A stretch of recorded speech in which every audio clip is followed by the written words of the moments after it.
The gold locket felt heavy in Zelda Kane's palm as she stood outside the Guthrie, Oklahoma Territory pawnshop on that scorching afternoon in July of 1893, knowing that once she walked through that door and surrendered the last piece of her mother, she would truly be alone in this unforgiving world. The sun beat down mercilessly on the dusty Main Street, and Zelda's black morning dress absorbed every ounce of heat, making her feel faint. She had not eaten a proper meal in 3 days, rationing the last of her bread and water to make it stretch as far as possible. The locket was all she had left after her father's gambling debts had consumed everything else, after the consumption had taken her mother 2 years prior, after her father had drunk himself to death just 3 months ago, leaving her with nothing but bills she could not pay and creditors who showed no mercy to a 21-year-old woman alone in the world. She pushed open the door to the pawnshop, a bell tinkling overhead. The interior was dim and crowded with all manner of items that spoke of other people's desperation. Rifles lined one wall, pocket watches sat in glass cases, wedding rings gleamed sadly in the low light. Behind the counter stood a balding man with suspicious eyes and a mouth that turned down at the corners. "What do you want?" he asked, not bothering with pleasantries. Zelda approached the counter, her worn boots barely making a sound on the wooden floor. She placed the locket on the scratched surface between them and opened it to reveal the tiny painted portraits inside. Her mother on one side, her father on the other, back when he had been a different man, before the cards and whiskey had destroyed him. "I need to sell this," she said, hating how her voice trembled. The shopkeeper picked up the locket, barely glancing at it. $10. "It is solid gold," Zelda protested. "It is worth at least 50. $10. Take it or leave it." She opened her mouth to argue, but what choice did she have? She owed the boarding house $15 for back rent, and Mrs. Peterson had made it clear this morning that if Zelda did not pay by tonight, she would be sleeping in the street.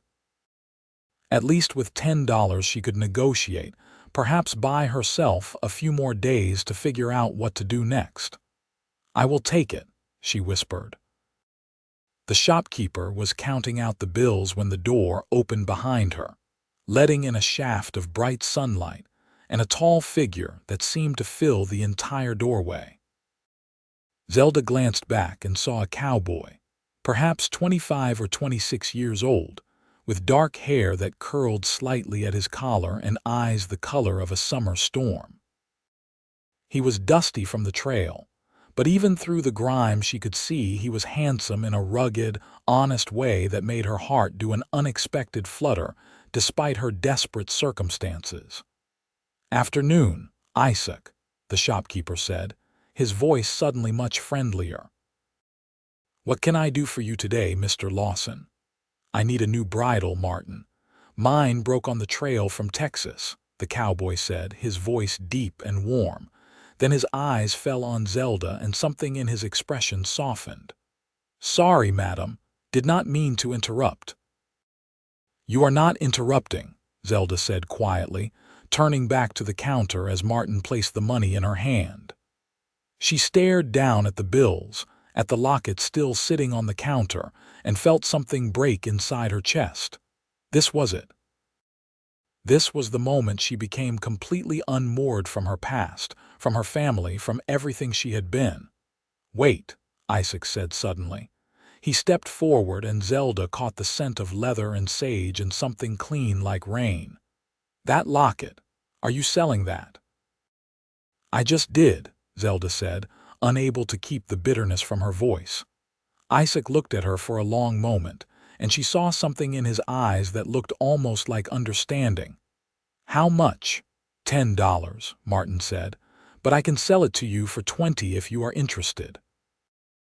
"That is not fair," Zelda said sharply, spinning to face the shopkeeper. "You just paid me 10 and now you would charge him 20, Martin shrugged. "That is business." Isaac held up his hand. "Martin, I will give you 15 for it, fair price." Before the shopkeeper could respond, Isaac turned to Zelda. "And I am buying it for you, to keep." Zelda stared at him, certain she had misheard. "What?" "Nobody should have to sell something that clearly means that much to them," Isaac said simply. He pulled out his wallet and counted out $15, then added the $10 that Zelda was still clutching. "There. The locket stays with its rightful owner." "I cannot accept this," Zelda said, even as her fingers closed around the money. $25. It was more than she had had in months. "I do not even know you." "Name is Isaac Lawson," he said, picking up the locket and holding it out to her. "I have a ranch about 10 miles from here. Been driving cattle up from Texas and just sold my herd. I have got more money than I need right now, and you look like you need this locket more than I need $25. Zelda took the locket with shaking hands, tears burning her eyes. "Why would you do this for a stranger?" "Because somebody did something similar for me once when I was about ready to give up," Isaac said. "And because it is the right thing to do." She looked up at him, really looked at him, and saw nothing but genuine kindness in his face. "Thank you," she whispered. "You cannot know what this means to me." "You all right, madam?" he asked gently. "You look like you have not eaten in a while." Pride warred with practicality, and practicality won. "I have not," she admitted, "but I can now, thanks to your generosity." Isaac frowned, then seemed to make a decision. "Come on. Let me buy you lunch. No strings attached. You just look like you could use a friend right now, and I have been on the trail for 3 months. Would be nice to have a conversation with someone who is not a cow or my horse." Despite everything, Zelda felt a smile tug at her lips. "I suppose I could use a meal." They left the pawnshop together, Martin looking disappointed to lose the markup on the locket. Outside, the heat hit them like a physical force, and Zelda swayed slightly. Isaac's hand was instantly at her elbow, steadying her. "When did you eat last?" he asked, concern evident in his voice. 3 days ago. Some bread." "Jesus. Come on, the restaurant is just across the street." He guided her across the dusty road, his hand gentle but firm on her arm. Zelda was aware of people staring at them, probably wondering what a respectable-looking cowboy was doing with a woman in a shabby morning dress, but she was too hungry and too grateful to care. They entered the small restaurant, and the smell of cooking food made Zelda's stomach clench painfully. Isaac pulled out a chair for her at a corner table, then settled into the seat across from her. When the waitress came over, he ordered enough food for 3 people: steak, potatoes, beans, cornbread, and coffee. "That is too much," Zelda protested. "I have been eating trail food for 3 months," Isaac said. "Trust me, I can put it all away if you cannot." While they waited for the food, Isaac leaned back in his chair and studied her with those storm-colored eyes. "So what brings you to Guthrie? You are not from here originally, are you?" "How can you tell? Your accent. East Coast, maybe. Pennsylvania," Zelda confirmed. "I came here with my parents 5 years ago. My father thought he could make a fortune in the land run, but—" She trailed off, not wanting to go into the whole sordid story. "But things did not work out," Isaac finished gently. "No, they did not." She looked down at her hands, at the locket she had clasped so tightly her knuckles were white. "My mother died 2 years ago. My father died 3 months ago. He left me with nothing but debts." "I am sorry," Isaac said, and he sounded like he meant it. "What are you planning to do now?" It was the question Zelda had been avoiding asking herself. "I do not know," she admitted. "I have been working as a seamstress when I can get work, but it is not enough. I was hoping to save enough to go back east, maybe find work in a factory or as a domestic. But it is hard to save when you can barely afford to eat." The food arrived then, and Zelda tried to eat slowly, tried to maintain some dignity, but she was so hungry that she ended up devouring everything on her plate. Isaac watched her with a small smile, pushing the extra cornbread in her direction. "Better?" he asked when she finally sat back, feeling more human than she had in weeks. "Much better. Thank you, Mr. Lawson. Call me Isaac. And what should I call you? Zelda?" "Zelda Kane." "Well, Miss Kane, I have got a proposition for you." He held up his hand when he saw her expression change. "Not that kind of proposition. A business one." Zelda waited, curious despite herself. "I need a housekeeper at my ranch," Isaac said. "The place is a mess. I have been so busy building up the herd and working the land that the house has fallen into complete disrepair. I can pay $40 a month plus room and board. It would be hard work, but honest work." Zelda stared at him. "You are offering me a job just like that, just like that. But you do not know anything about me. I could be a terrible housekeeper. I could be a thief." Isaac smiled. "Are you a terrible housekeeper?" "No, my mother taught me well." "Are you a thief?" "Of course not." "Then we do not have a problem."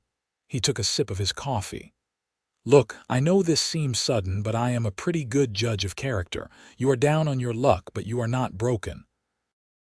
You have got fight in you, I can see it. And I really do need the help. The house is falling apart and I cannot cook worth a damn. I have been living on beans and coffee for too long." Zelda felt tears welling up again. "Why are you doing this? First the locket, then lunch, now a job. Nobody is this kind without wanting something in return." Isaac's expression grew serious. "You want the truth. 6 years ago, I was exactly where you are. My parents died in a cholera outbreak when I was 19. I lost everything. I was sleeping rough, stealing food when I had to. Then a rancher named Tom Foster caught me trying to steal one of his chickens. Instead of turning me in, he gave me a job, taught me everything about ranching. When he died 2 years ago, he left me his ranch. Everything I have, everything I am, I owe to his kindness. So yeah, maybe I am paying it forward, or maybe I just know what it is like to be desperate and alone." Zelda wiped at her eyes with her napkin. "I do not know what to say. Say you will take the job." She thought about her alternatives. The boarding house would evict her tonight. She had no other prospects, no other options. She could end up on the streets, vulnerable to all the dangers that awaited women with nowhere to go. Or she could trust this stranger who had already shown her more kindness in one afternoon than anyone had in months. "I will take it," she said finally. "But I want to do the job right. I am not looking for charity." "Good, because I am not offering charity. I am offering employment." Isaac stood and put some bills on the table to cover their meal. "Let me help you settle your affairs here in town, and we can head out to the ranch before dark." They walked together through Guthrie's dusty streets, and Zelda felt like she was in a dream. First, they stopped at the boarding house, where Mrs. Peterson's sour expression transformed into surprised approval when she saw Isaac standing behind Zelda on the porch. "I am here to pay my bill and collect my things," Zelda said, handing over $15. "That should cover what I owe plus an extra week." Mrs. Peterson counted the money twice, then nodded. "Suppose you found yourself a situation." "I have employment at Mr. Lawson's ranch," Zelda said, unable to keep a note of pride from her voice. "Well then, I will fetch your trunk."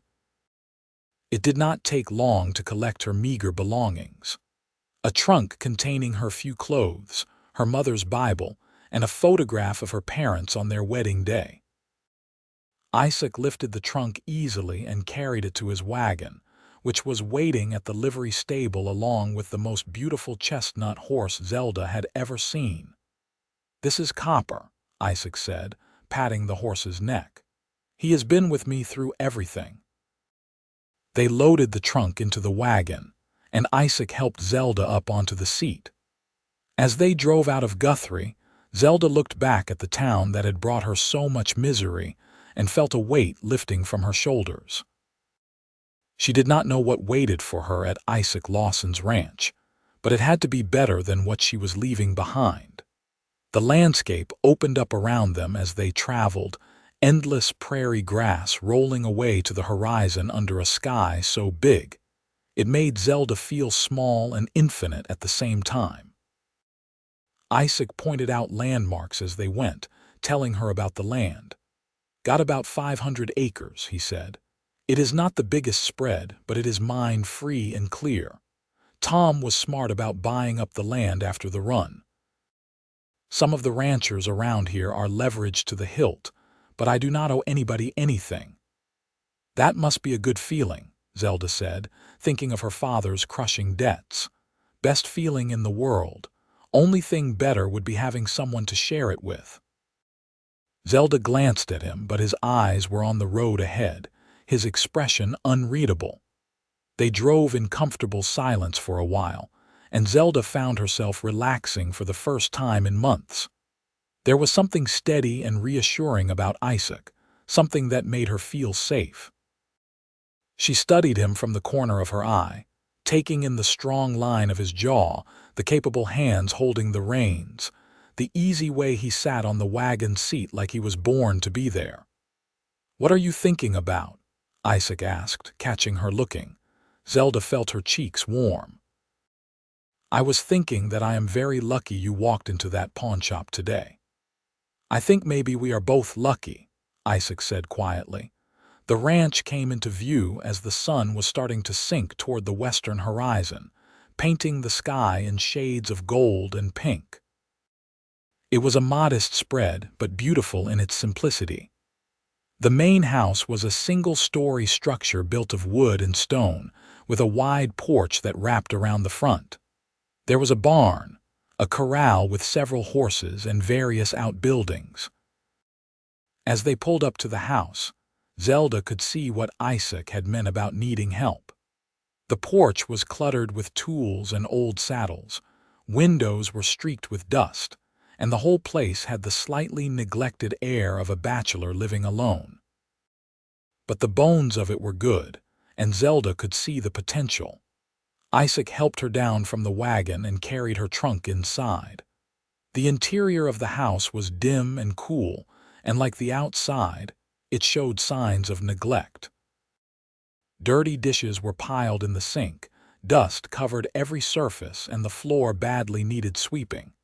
But the furniture was solid, the rooms were spacious, and Zelda could see the makings of a real home. "I know it is a mess," Isaac said apologetically.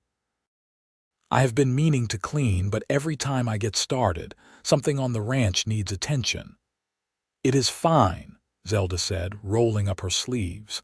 "I have dealt with worse. Where should I put my things?" Isaac led her down a hallway to a small bedroom at the back of the house. It was simply furnished with a bed, a dresser, and a washstand, but it was clean and the window looked out over the prairie. "This is your room," Isaac said, setting her trunk down. "My room is at the other end of the house.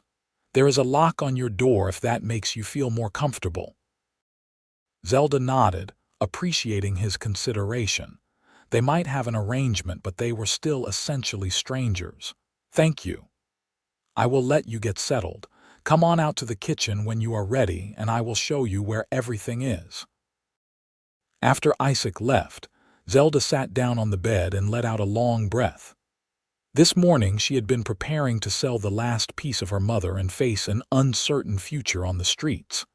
Now she had a job, a roof over her head, and the locket still safely in her possession. She pulled it out and opened it, looking at her parents' faces. "I think I am going to be all right, Mama," she whispered. She unpacked her few belongings, hanging her dresses in the wardrobe and placing her mother's Bible on the bedside table. Then she washed her face and hands in the basin and went to find Isaac. He was in the kitchen, trying to make coffee and looking hilariously incompetent. Zelda could not help but smile. "Here, let me," she said, taking over. "You are using too much water." Isaac stepped back and watched as she expertly prepared the coffee. "See, this is why I needed you. If your primary criterion for employment was coffee-making ability, you probably could have found someone in town," Zelda said. "Maybe. but they would not have been you." There was something in his voice that made Zelda's pulse quicken, but she kept her eyes on the coffee pot. "Tell me about the daily routine here. What time do you wake up? What meals do you expect?" They spent the next hour going over the household details. Isaac was an early riser, up before dawn to tend to the horses and cattle. He had 2 ranch hands, brothers named Pete and Charlie Morton, who lived in the bunkhouse and took care of most of the heavy work. They would expect breakfast at 6, lunch at noon, and dinner at 6 in the evening. "I will not lie, it is a lot of work," Isaac said, "but you will have Sundays off, and if you need anything from town, I will take you in the wagon." "It sounds manageable," Zelda said. "When should I start?" "Tomorrow soon enough. Tomorrow is perfect."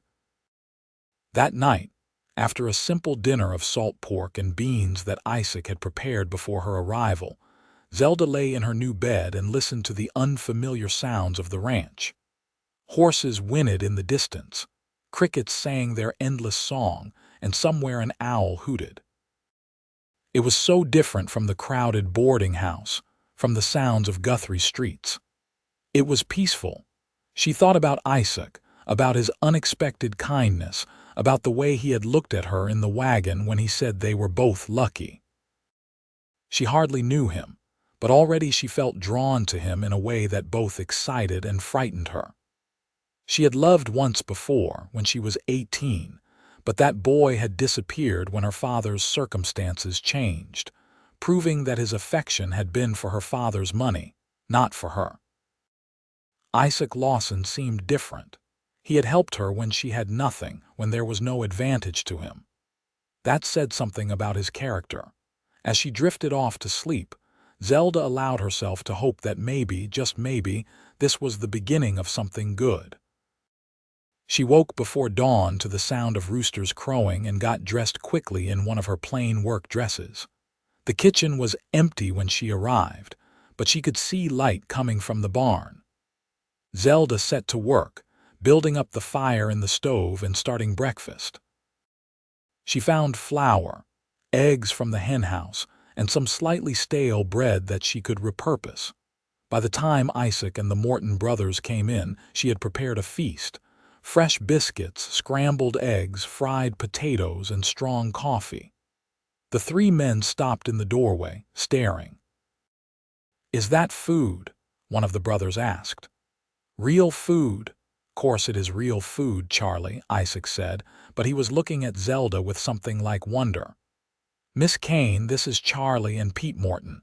Boys, this is Miss Zelda Kane. She's going to be keeping house for us." "Pleased to meet you, madam," Pete said, pulling off his hat. He was the older of the two, probably around 30, with sandy hair and a kind face. Charlie looked to be in his mid-20s, shorter and stockier than his brother. "The pleasure is mine," Zelda said. "Please, sit down before it gets cold." The meal was eaten mostly in silence, the men too busy enjoying actual home cooking to make much conversation. Zelda found herself pleased by their obvious appreciation. It felt good to be useful, to have purpose again. After breakfast, the men headed out to work and Zelda surveyed her domain. The house was in worse shape in daylight than it had seemed the night before. She spent the entire day cleaning, starting with the kitchen and working her way through the main living areas. She scrubbed floors, washed windows, beat rugs, and organized shelves. By the time she rang the bell for lunch, her back ached and her hands were raw, but the house was starting to look like a home. Lunch was simple: cold roast beef sandwiches with pickles and more coffee. The men ate quickly and returned to work. Zelda continued her cleaning, tackling the parlor in the afternoon. She found a photograph on the mantel, covered in dust. When she cleaned it, she saw a kind-faced older man standing in front of this very house. "That is Tom," Isaac's voice said from behind her. Zelda turned to find him standing in the doorway, his hat in his hands. "Your benefactor. More than that. He was like a father to me." Isaac crossed the room and took the photograph, looking at it with obvious affection. He taught me everything. How to work cattle, how to treat people fairly, how to be a man worth being. I still miss him every day. He must have been a very good man to inspire such loyalty, Zelda said softly. The best. Isaac set the photograph back on the now clean mantel. I came in to tell you that you do not have to work yourself to death on your first day. The house has been a mess for 2 years. It can wait another day. I do not mind. I like having something to do, something useful. Isaac studied her for a moment. You have been through a lot, have not you? We all have our struggles, Zelda said, uncomfortable with the sympathy in his eyes. True enough. But that does not mean we have to pretend they did not hurt. There was something so understanding in his voice that Zelda felt her careful composure crack. My father, she said slowly, he was a good man once. When I was young, he was attentive and loving. But after we came here, after my mother died, he changed. The gambling, the drinking, he just gave up. And I had to watch him destroy himself inch by inch, and there was nothing I could do to stop it. That was not your fault, Isaac said firmly. I know. In my head, I know. But in my heart, I keep thinking there must have been something I could have done, some way I could have saved him. Isaac crossed the room and, with a gentleness that surprised her, took her hand. You cannot save people who do not want to be saved. Believe me, I have tried. All you can do is live your own life the best way you know how and hope that is enough. Zelda looked up at him, at his honest face and kind eyes, and felt something shift in her chest. How did you get so wise? Hard experience, mostly. He gave her hand a gentle squeeze and then released it, stepping back. Come on, it is almost time for dinner. Let me help you with the preparations. You do not have to do that. I want to. They worked side by side in the kitchen, and Zelda found herself enjoying his company more than she had expected. Isaac was easy to talk to, with a dry sense of humor that made her laugh and a way of listening that made her feel heard.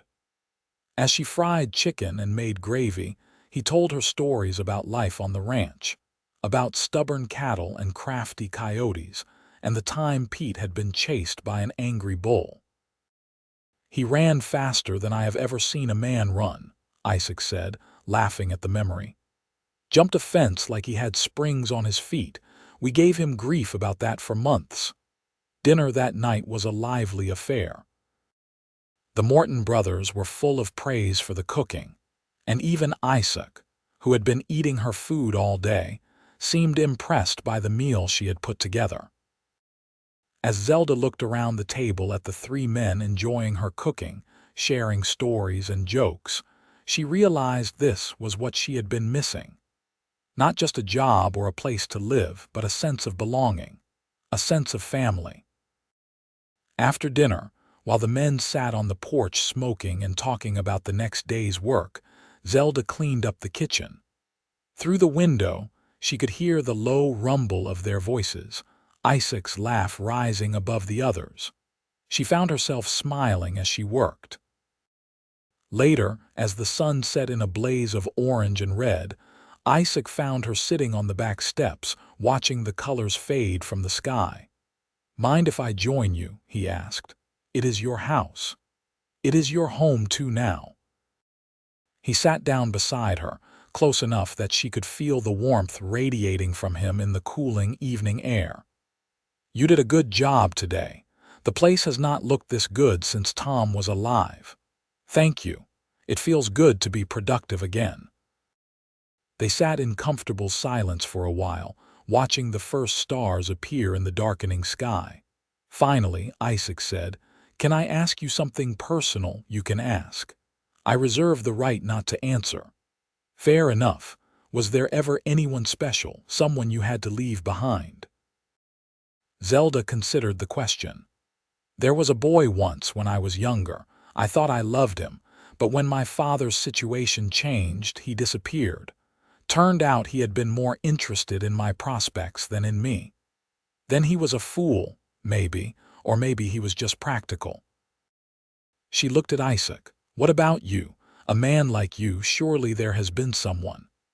Isaac was quiet for so long that Zelda thought he might not answer. Then he said, "There was a girl back before Tom took me in.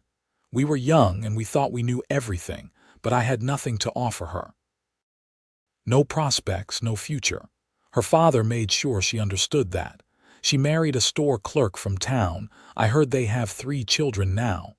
Do you ever regret it? No. She made the right choice for her, and if things had gone different, I would not be here now, would not have this ranch, would not have met you." Zelda's breath caught at the way he said that last part. "Isaac, I know we just met," he said quickly. "And I know you have been through hell. I am not trying to rush you or make you uncomfortable. But I think you should know that when I walked into that pawn shop and saw you standing there, something in me recognized something in you. Like calls to like, maybe. And I have not been able to stop thinking about you since." Zelda's heart was pounding. "I do not know what to say." "You do not have to say anything. I just wanted you to know." He stood up, offering her his hand. "It is getting late. We should both get some sleep." She let him pull her to her feet, very aware of the strength in his grip, the calluses on his palm. "Isaac, I think you should know that I feel it too, whatever this is. But I am scared. I have lost so much, and the thought of opening myself up to more loss." "I understand," he said softly. "We will take it slow, no pressure, no expectations. Just let things happen as they happen." "I can do that," Zelda said. That night, as she lay in bed, Zelda replayed their conversation over and over. She had not been looking for romance, had not thought herself capable of those feelings anymore. But there was something about Isaac that called to the part of her that had been shut down since her father's death. He made her want to hope again, to believe in the possibility of happiness. The next few weeks fell into a comfortable routine. Zelda woke early, prepared breakfast, spent her days cleaning and cooking and managing the household, and found herself looking forward to the evening hours when Isaac would join her on the back steps or in the parlor, and they would talk about everything and nothing. She learned that he loved to read, though he had few books. She learned that he played the harmonica, though not very well. She learned that he had a gift with horses and a patient way with animals that spoke of deep kindness. And slowly, carefully, she felt herself falling in love with him. It was not like the passionate, reckless feeling she had experienced with the boy from her youth. This was deeper, steadier, built on genuine friendship and mutual respect.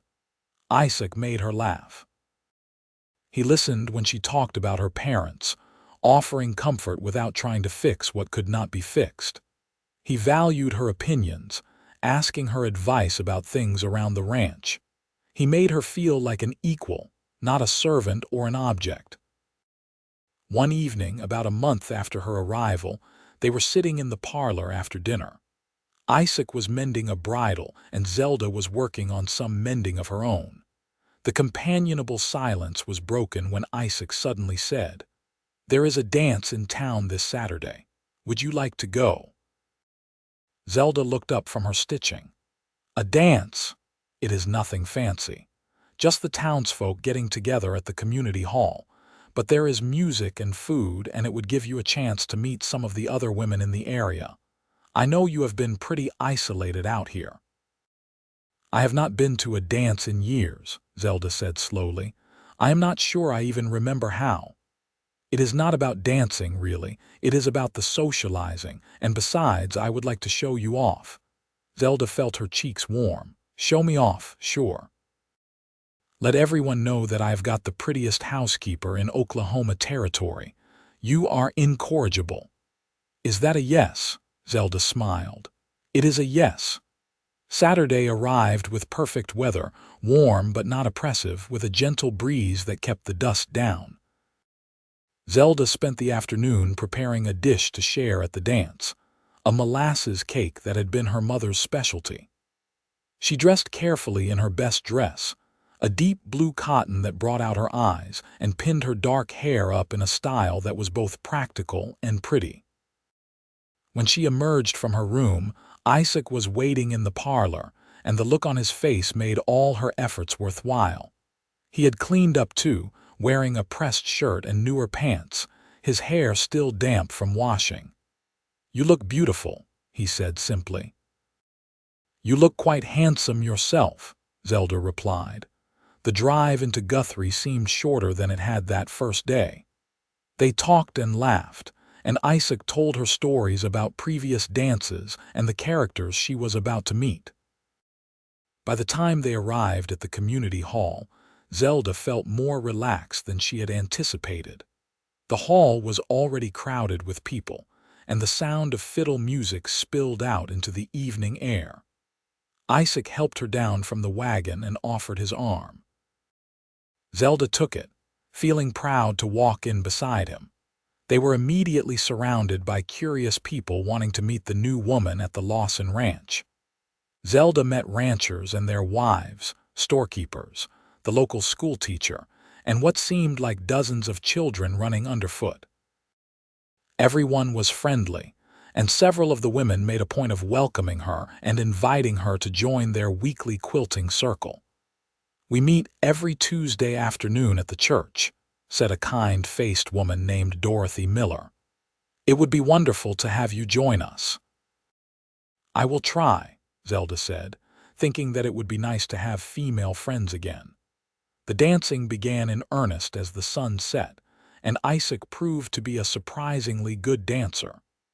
He led her through reels and waltzes, and Zelda found herself laughing breathlessly as they spun around the floor. "You said you could not dance," she accused during a brief rest. "I said I did not know if you remembered how to dance. I never said anything about my abilities," he replied with a grin. They were catching their breath at the refreshment table when a woman approached them. She was pretty, with blonde hair and a fashionable dress, but there was something calculating in her eyes. "Isaac Lawson, as I live and breathe," she said in a syrupy voice. "I heard you were back from Texas." "Evening, Caroline," Isaac said, his tone noticeably cooler. "This is Miss Zelda Kane." "Zelda, this is Caroline Williams." "How nice," Caroline said, barely glancing at Zelda. "I was hoping you would ask me to dance, Isaac, for old time's sake." "I am here with Miss Kane," Isaac said firmly. "Oh, I am sure she would not mind. Would you, dear?" Zelda felt Isaac tense beside her and realized this must be the girl he had told her about, the one who had married the store clerk. "Actually, I would mind," she said sweetly. "Isaac promised me the next dance, and I intend to hold him to it." Caroline's eyes narrowed. "I see. Well, perhaps another time." As Caroline walked away, Isaac let out a breath. "I am sorry about that. She has been trying to renew our acquaintance ever since her husband left her last year." "Left her?" "Ran off with a saloon girl from Oklahoma City, from what I heard. Can't say I blame him. Caroline is all sweetness on the surface, but underneath she is hard as nails." "She wanted your ranch," Zelda said, understanding suddenly. "Wanted what I could provide, anyway. That is why I know how special you are, Zelda. You came to me with nothing, asking for nothing. You work hard, you never complain, and you have become," he paused, his eyes searching hers, "you have become the best part of my day." Zelda felt her heart swell. "You have become the best part of mine, too." Isaac took her hand. "Come on, I believe I promised you a dance." They danced until late in the evening, and by the time they headed home, Zelda felt like she was floating. The ranch looked beautiful in the moonlight as they drove up, and when Isaac helped her down from the wagon, he did not immediately let go of her hand. "I had a wonderful time tonight," Zelda said softly. "So did I." Isaac reached up and gently tucked a loose strand of hair behind her ear, his fingers lingering on her cheek. "Zelda, I know we said we would take things slow, but I have to tell you, I am falling in love with you. Have been since the day we met, if I am being honest." "Isaac." His name was barely a whisper on her lips. You do not have to say anything back. I just needed you to know." But Zelda shook her head. "I do have to say something back, because I am falling in love with you too. I did not think I would ever feel this way, did not think I was capable of it anymore. But you have shown me that I was wrong. You have given me back so much more than a job or a place to live. You have given me hope." Isaac's smile was like the sun coming up. "Yeah? Yeah." He leaned down slowly, giving her time to pull away if she wanted to, but Zelda did not want to. When his lips met hers, it was gentle and sweet and perfect. She felt like she was coming home. They stood there in the moonlight, holding each other, and Zelda knew that this was what she had been waiting for. Not wealth or security or any of the things she had thought mattered. Just this: honest love with a good man. The rest of the summer passed in a haze of happiness. Zelda joined the quilting circle and made friends with the local women. She continued to manage the house and cook for the men, but it no longer felt like work. It felt like building something, creating a life. Isaac courted her properly, bringing her wildflowers from the prairie, taking her on picnics by the creek that ran through his property, teaching her to ride so she could explore the ranch with him. They talked for hours about their dreams and fears, their pasts and their hopes for the future. One evening in late September, as they sat on the porch watching the sun set, Isaac said, "I have been thinking." "That sounds dangerous," Zelda teased. "I have been thinking about the future, about what I want my life to look like." He turned to face her, taking both her hands in his. "I want it to look like this, Zelda. You and me, building something together. I want to wake up every morning and see your face. I want to go to sleep every night knowing you are beside me. I want to have children with you and grow old with you and face whatever comes our way together." Zelda's heart was pounding so hard she thought it might burst from her chest. "Isaac, are you asking me to marry you?" "I am. I know I do not have much to offer, just a ranch and a simple life. But I can promise you that I will love you every day for the rest of my life. I will work hard to make you happy. I will never let you down the way you have been let down before." He reached into his pocket and pulled out a simple gold band. "This was my mother's ring. It is all I have left of her. If you will have me, if you will be my wife, I would be honored if you would wear it." Tears were streaming down Zelda's face, but they were happy tears. "Yes, yes, of course I will marry you." Isaac slipped the ring onto her finger and it fit perfectly. Then he pulled her into his arms and kissed her thoroughly, and Zelda felt like she was exactly where she was meant to be. They were married 3 weeks later in a simple ceremony at the church in Guthrie. Zelda wore a new dress that the ladies from the quilting circle had helped her make, white cotton with lace trim, and Isaac wore his best suit. The Morton brothers stood up for Isaac, and Dorothy Miller stood up for Zelda. The whole town turned out for the celebration afterward, and it was the happiest day of Zelda's life. Their wedding night was tender and sweet, both of them nervous but excited. Isaac was gentle and patient, and when Zelda woke the next morning wrapped in his arms, she felt like a new person. The scared, desperate woman who had walked into the pawn shop all those months ago was gone. In her place was someone stronger, someone who knew her own worth, someone who had found her place in the world. The first year of their marriage was busy and happy. They worked side by side to improve the ranch, adding new cattle, repairing fences, painting the house. Zelda planted a garden and filled the house with flowers.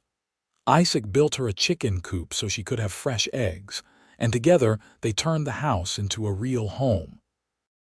In the spring of 1894, Zelda discovered she was pregnant. Isaac was overjoyed, immediately becoming protective and attentive.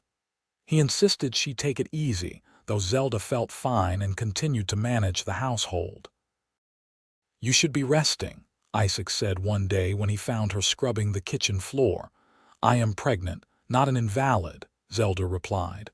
Besides, I like staying busy. You are the stubbornest woman I have ever met. You knew that when you married me." Isaac laughed and pulled her to her feet, wrapping his arms around her growing belly. "I love you, stubborn and all. I love you too."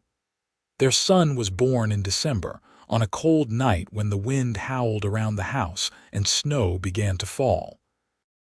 The birth was hard, and there were moments when Zelda was frightened, but with Isaac holding her hand and Dorothy Miller helping with the delivery, she made it through. When she heard her baby's first cry, she knew that every moment of struggle had been worth it. "It is a boy," Dorothy announced, placing the squalling infant in Zelda's arms. "A healthy, strong boy." Zelda looked down at her son, at his tiny, perfect face and dark hair, and felt her heart expand in ways she had not known were possible. Isaac was beside her, tears streaming down his face as he looked at his son. "He is perfect," Isaac whispered. "You are perfect. Thank you, Zelda. Thank you for this." They named him Thomas Isaac Lawson, after the man who had saved Isaac and given him a future. Little Thomas was a good baby, healthy and strong, and watching Isaac with him made Zelda fall in love with her husband all over again. He was a natural father, patient and loving, willing to walk the floor at night when Thomas was fussy, helping with diapers and feedings without complaint. The next few years passed quickly. The ranch prospered, and they were able to hire more help and expand their operations. Thomas grew into a bright, energetic toddler who followed his father everywhere. In the spring of 1897, Zelda gave birth to a daughter they named Rose Catherine, after both their mothers. Rose had Zelda's dark hair and Isaac's gray eyes, and she was the apple of her father's eye. On a warm evening in June of 1898, Zelda stood in the doorway of their home, watching as Isaac played with Thomas and Rose in the front yard. He was chasing them around, making them shriek with laughter, and the sound filled Zelda's heart to overflowing. She thought about how far she had come, from that desperate day in the pawnshop to this moment of perfect happiness. Isaac noticed her watching and jogged over, slightly out of breath. "What are you thinking about, Mrs. Lawson?" "I am thinking about how lucky I am," Zelda said. "How lucky we are." "I am the lucky one. I found you when you needed help, but you saved me just as much as I saved you. You made this house a home. You gave me a family. You gave me everything I ever dreamed of and more." "We saved each other," Zelda said, going into his arms, "and we built this together." Thomas and Rose ran up then, demanding more playing, and Isaac swept them both up in his arms, making them squeal. Zelda watched with a smile, thinking about the journey that had brought her here. She had walked into that pawnshop prepared to sell the last piece of her past, the last connection to everything she had lost. Instead, she had found a man who had given her back everything and more.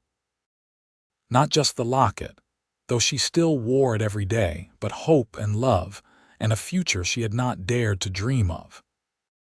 Sometimes, late at night when the house was quiet and the children were asleep, Isaac would pull out his harmonica and play softly while Zelda sat beside him, working on her mending or just listening.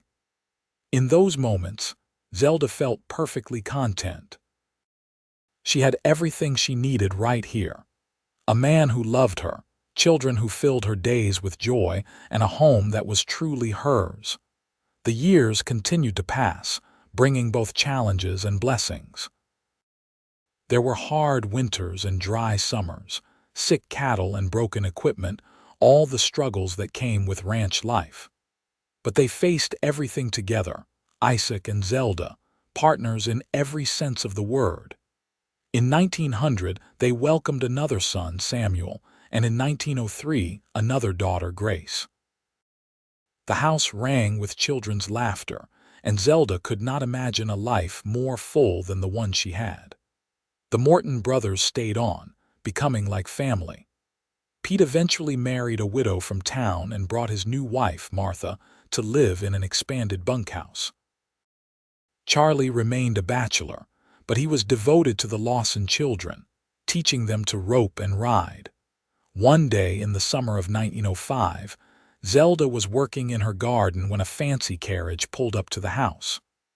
A well-dressed couple emerged, and the woman looked around with obvious disdain. "Can I help you?" Zelda asked, standing and brushing dirt from her hands. "We are looking for Isaac Lawson," the man said. "I am Benjamin Kane, and this is my wife, Harriet. We are relatives of Zelda Kane." Zelda felt her blood run cold. She had never met these people, but she knew who they were, distant cousins of her father who had never bothered to help when Zelda's family was struggling. "I am Zelda Lawson," she said coolly. "What brings you here?" Benjamin Kane looked surprised. "You are Zelda." "My goodness, we heard you had fallen on hard times after your father's death. We came to offer assistance." 12 years too late," Zelda said. "I have no need of your assistance now." Harriet Kane looked around at the prosperous ranch, at the well-maintained house and outbuildings. "You have done quite well for yourself. We heard you married a rancher." "I married a good man," Zelda corrected. "Now, if you will excuse me, I have work to do." "Wait," Benjamin said.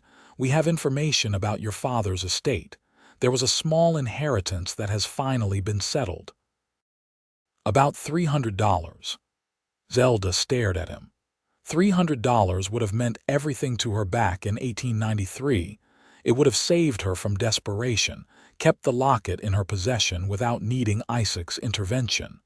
But now it seemed almost insignificant.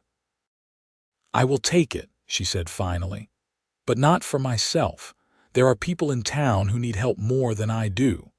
After the Kanes left, somewhat taken aback by her dismissal, Isaac came up from the barn where he had been working.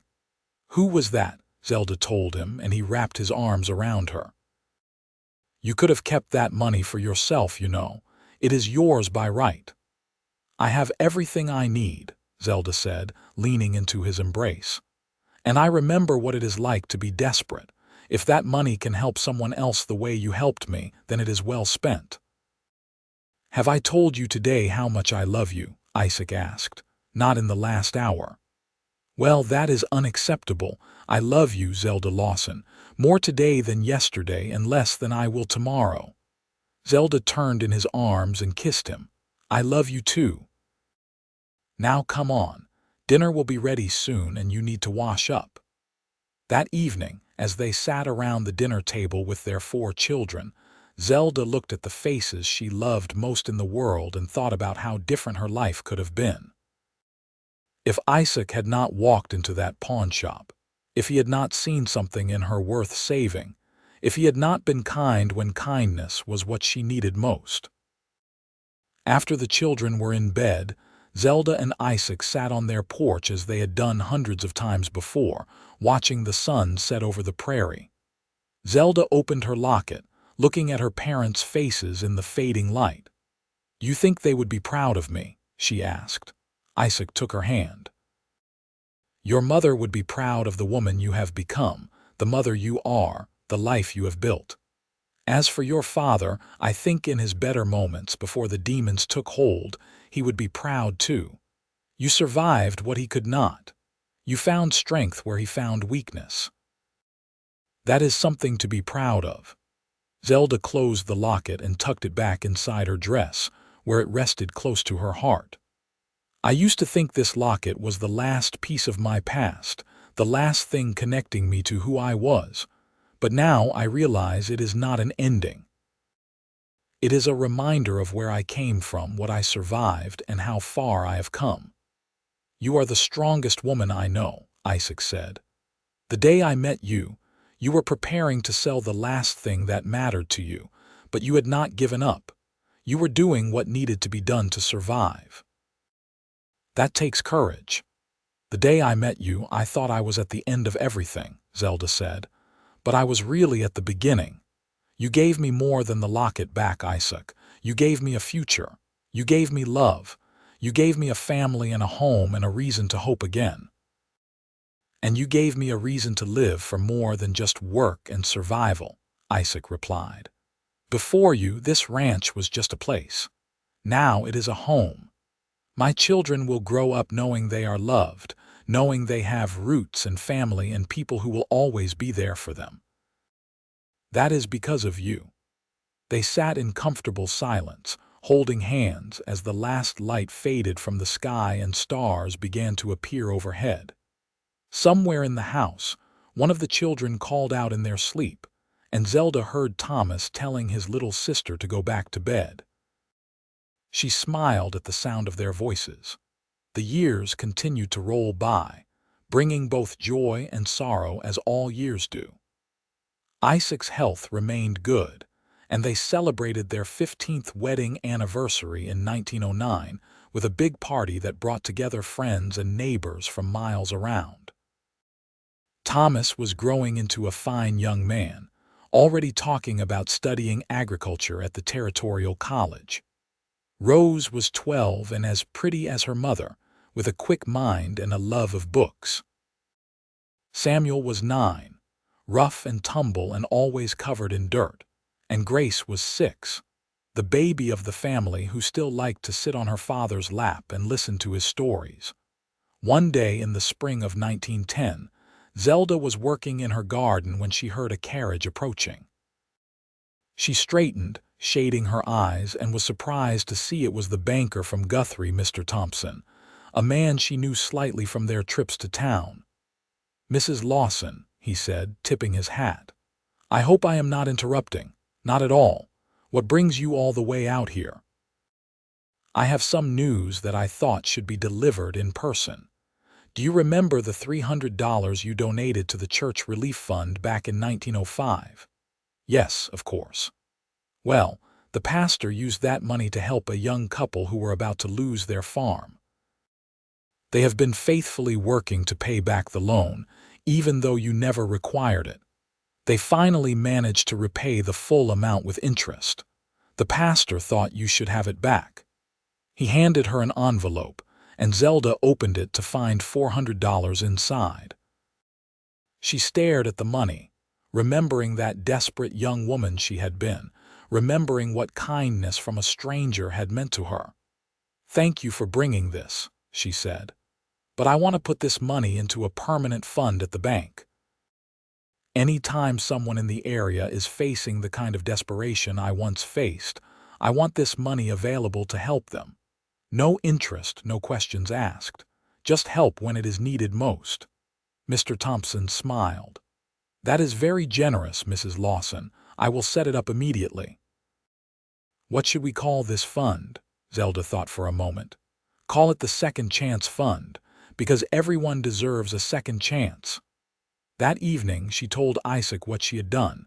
He pulled her close and kissed the top of her head. "You are a remarkable woman, Zelda Lawson. I am just paying forward what you did for me." "What we did for each other," Isaac corrected gently. In the fall of 1912, Thomas left for college, and Zelda cried as she watched him ride away in the wagon with Isaac, headed for the train station. Her firstborn leaving home.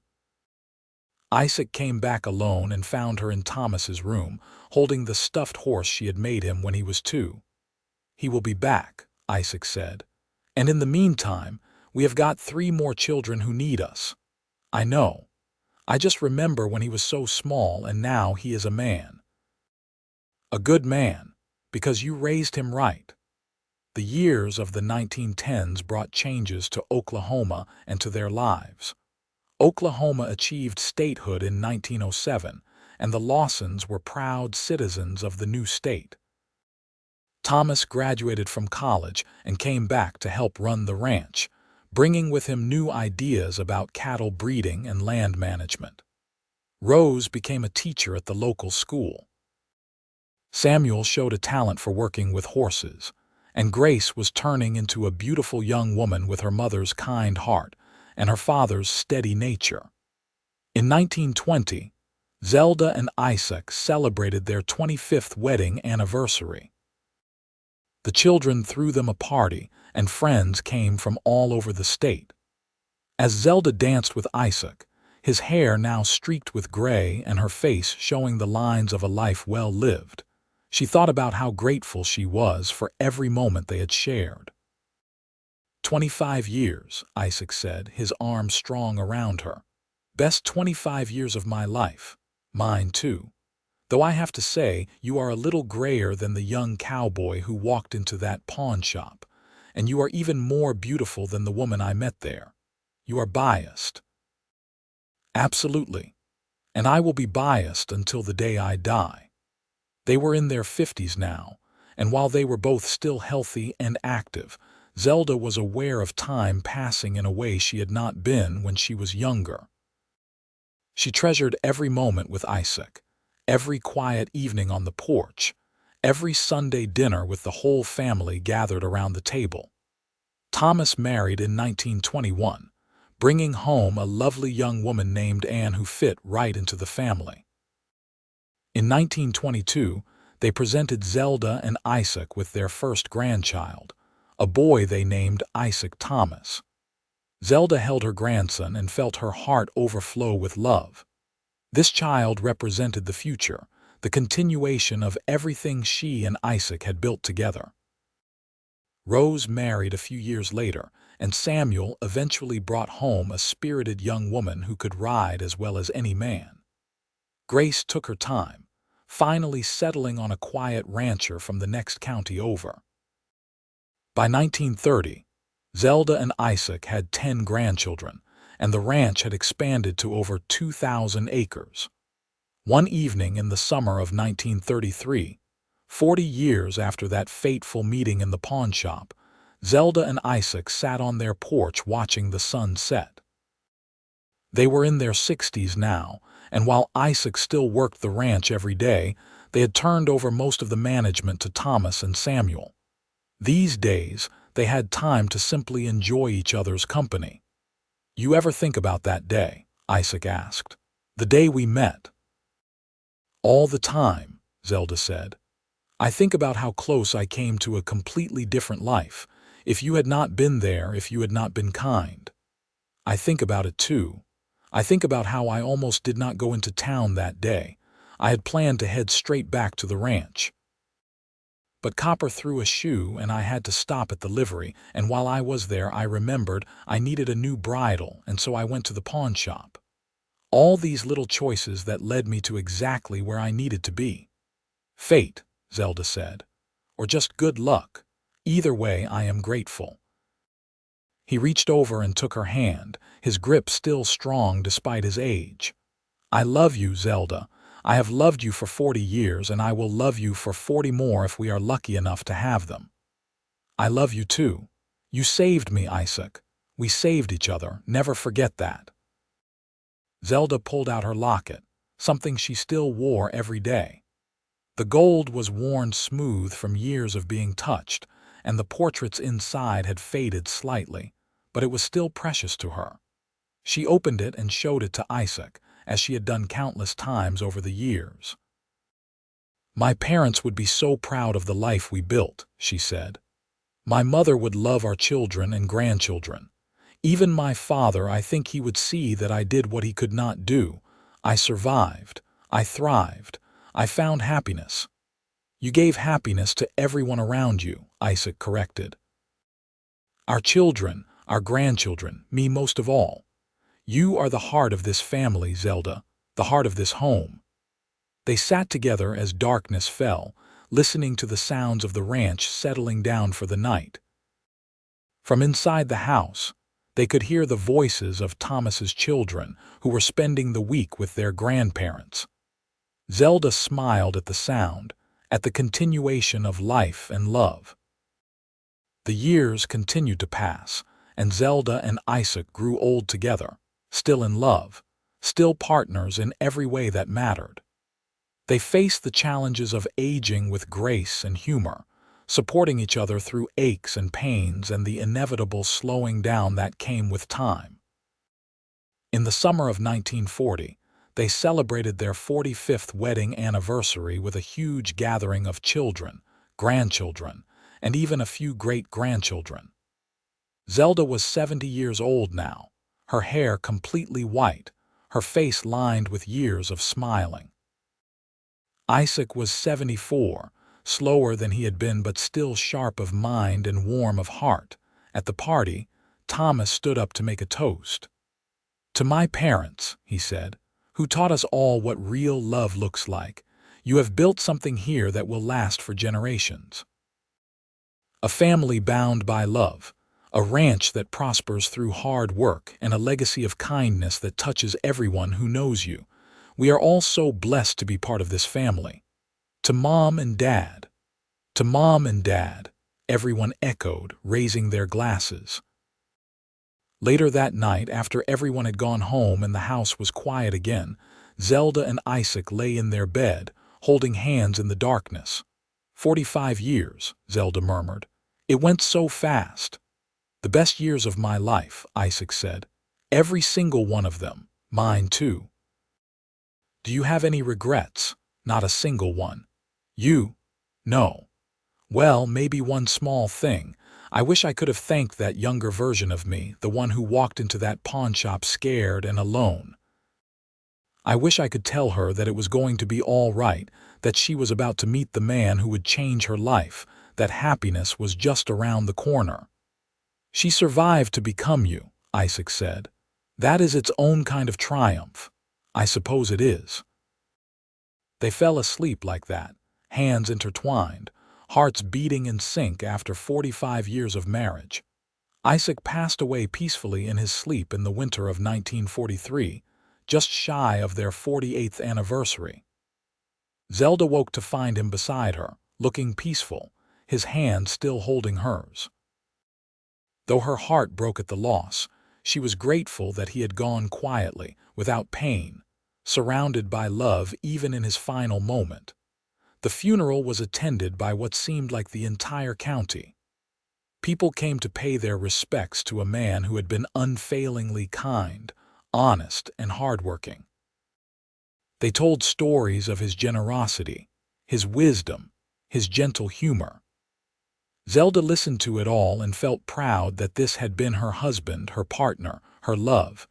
After Isaac's death, Zelda moved into a smaller house on the ranch property that Thomas and Samuel had built for her.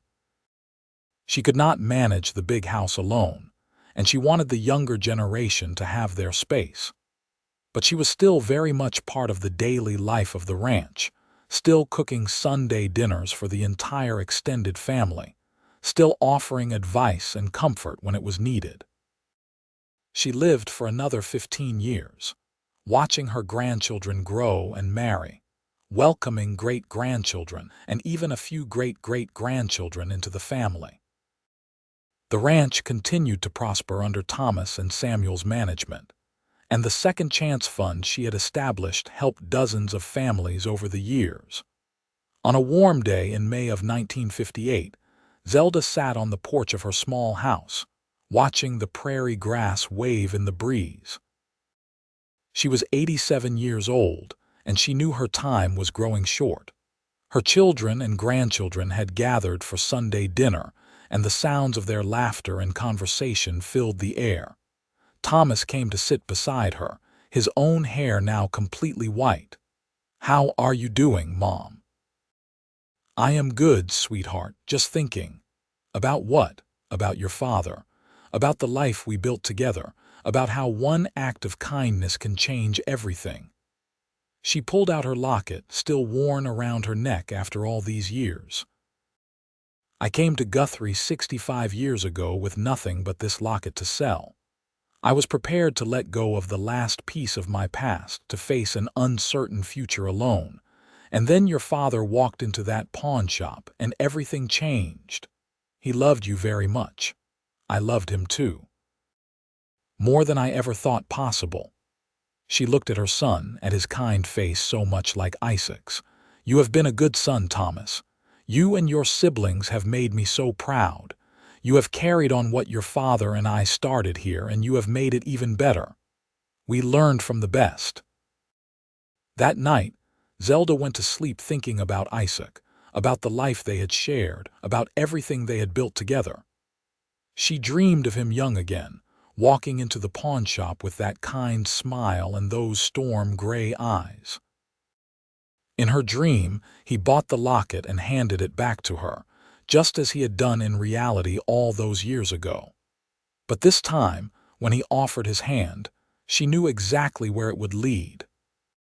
She knew about the love and the laughter, the children and grandchildren, the decades of happiness they would share. "Ready to come home?" Isaac asked in the dream. "Yes," Zelda said, taking his hand. "I am ready." She passed away peacefully that night, her locket still around her neck, a smile on her face. Her children buried her next to Isaac on a hill overlooking the ranch, under the wide Oklahoma sky they had both loved. On her headstone, Thomas had inscribed, "Zelda Kane Lawson, 1871–1958, beloved wife, mother, and grandmother, she came with nothing and left us everything. The ranch continued to prosper for generations." And the story of how it all began, with a desperate woman and a kind cowboy meeting in a pawn shop, became family legend. The locket was passed down through the family, along with the story of how one man's act of kindness had saved a woman's life and started a legacy of love that would last forever. And so the story that began with Zelda preparing to sell her last possession ended with her surrounded by everything she had gained. A family that loved her, a life well lived, and the knowledge that she had been truly, deeply, completely loved by a good man. Isaac had bought her locket and given it back to her, but more than that, he had given her back herself, her hope, her future, and her heart. And in return, she had given him the same. It was a love story for the ages, born in desperation and hardship, nurtured through kindness and patience, and lasting long after both of them had left this world. The ranch still stands today, run by their descendants, a testament to what two people can build when they find each other at exactly the right moment, when kindness meets need, and when love is given the chance to grow.